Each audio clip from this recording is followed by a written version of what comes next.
বিসমিল্লাহির রহমানির রহিম। আমি মরহুমা বেগম খালেদা জিয়ার বড় সন্তান তারেক রহমান।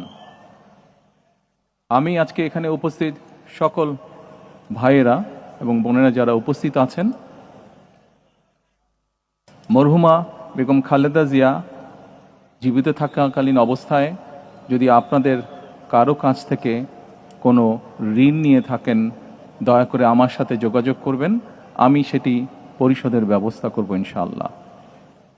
একই সাথে উনি জীবিত থাকাকালীন অবস্থায় ওনার কোনো ব্যবহারে, ওনার কোনো কথায় যদি কেউ আঘাত পেয়ে থাকেন, তাহলে মরহুমার পক্ষ থেকে আমি আপনাদের কাছে ক্ষমা প্রার্থী।